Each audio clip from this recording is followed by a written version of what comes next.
It's 6 months since a television expose revealed the shocking existence of Filipino children trapped in adult jails. Images of children behind bars with pedophiles and other criminals were broadcast around the world. Reporter Chris Rogers has returned to the Philippines and reports that little has changed.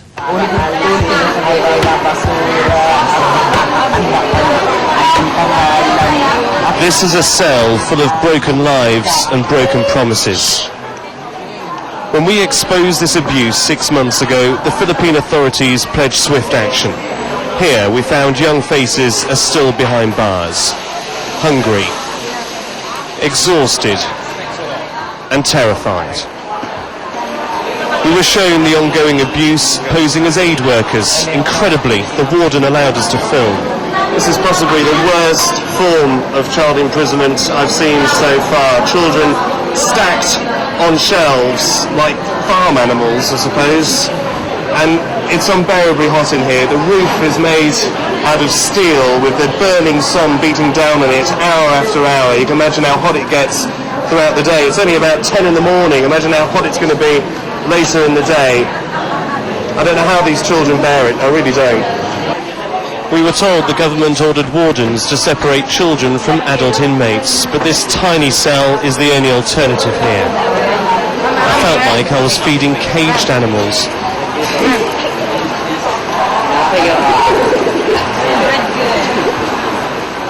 This is not the first time I've met 13-year-old Carlo. Last year we filmed him in another jail. He'd been there 3 months. Eventually he was released. Now he's back behind bars, this time accused of stealing a bucket of fish.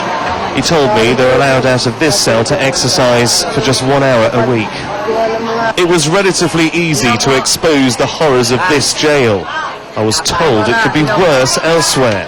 But with camera equipment banned in other prisons, getting proof wasn't going to be easy. We had to come up with an elaborate plan. Despite all the risks, we just have to get inside these jails. We might be able to use the camera we had last time, but it's unlikely. Even mobile phones have been confiscated now. So the cameraman Tony is armed with a hidden camera, and it's by using this we hope to reveal what it is the authorities are trying to hide. Still posing as charity workers, we now risk certain arrest, breaching the security designed to hide child prisoners from the outside world. The camera is not even a cell phone.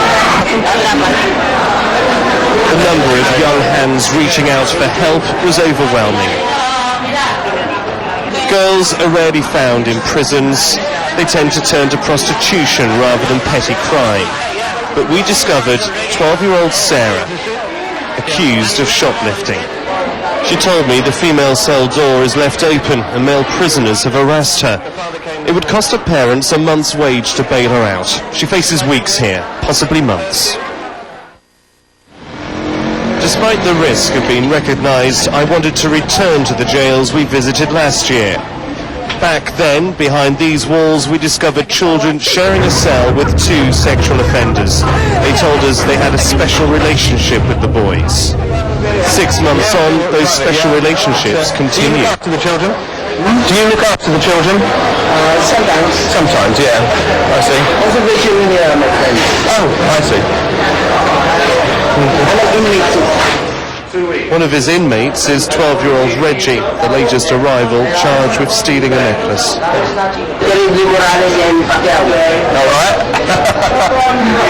Absolutely nothing has been done to keep the adult inmates away from the children. Reggie's been told his first court hearing is weeks away. Then we visited the jail where last July we filmed this hell on earth. As a result, the children were ordered to be moved, and the prison governor was sacked. His replacement refused to take us to the cells and kept us waiting in the courtyard. He had good reason to. Child prisoners have been held here again, now issued with prison uniform. Convinced I was a genuine aid worker, the governor started telling me about my own investigation.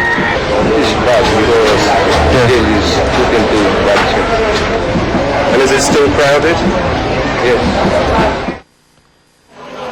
The government have made empty promises before. A decade ago, they offered child prisoners a lifeline, the Juvenile Justice Bill.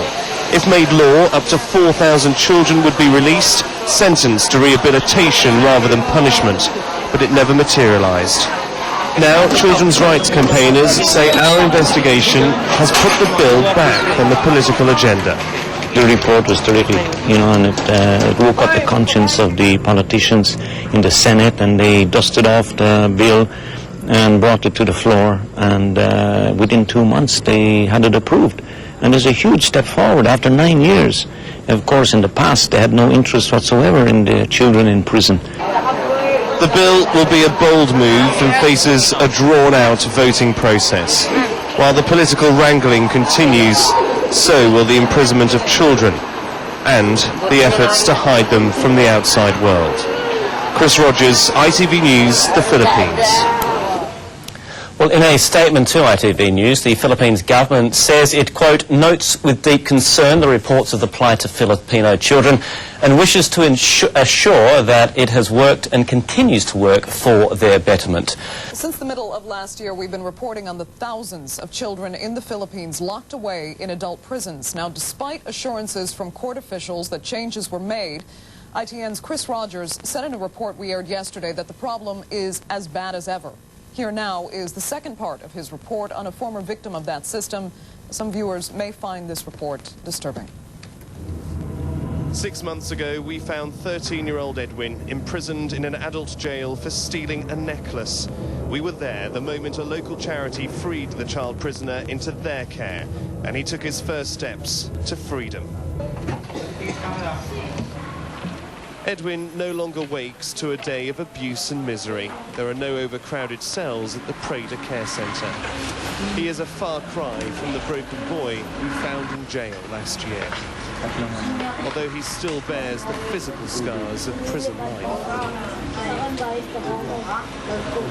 In the last year, the charity has won custody of more than 100 children like Edwin. Here, they are rehabilitated, not punished. All right, boys, lalakad na tayo. Time for session sa ano. Okay? Diretso sa ano ha. These children were once written off as street vermin and thrown into a college of crime. Edwin can now read, write and use a computer for the first time in his 13-year life. He's also learning how to come to terms with his tormented past. This is Edwin last year, sobbing as he's encouraged to reflect on months of prison abuse. This special therapy is designed to help the children let go of the past by letting out their fears and emotions. 6 months on, Edwin no longer sobs when he looks back at life behind bars. He told me a male prisoner tried to abuse him. I think he had a knife. I could feel it digging in my ribs. When I refused, he made me pick up poo that was in the bucket. Then he said, if you don't let me have you, I will kill you.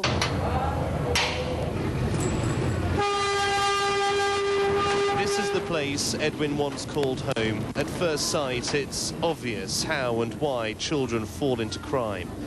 We tracked down his family, who still live dangerously close to a fully functioning rail line. An entire community is saturated in poverty here. This is where Edwin was beaten on the head by police with their guns and snatched away from his family. That was 9 months ago. Now the man who rescued him, Preda's father Cullen, is taking him home.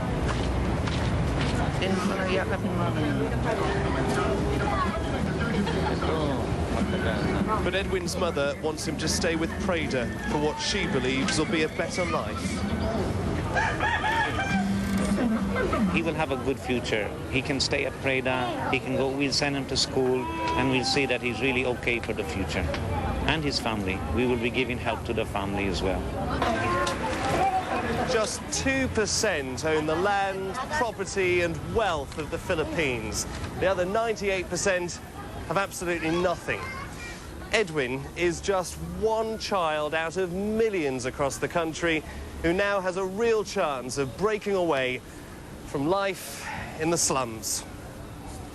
He is a symbol of abuse and freedom, a child of hope and courage. His plight should shame a government that, despite so many promises, continues to lock thousands of children behind bars. Chris Rogers, ITV News, Manila. Well, after CNN aired this, we invited the Philippine government to comment. We had first discussed the treatment of child prisoners in the Philippines with the country's Justice Secretary last year.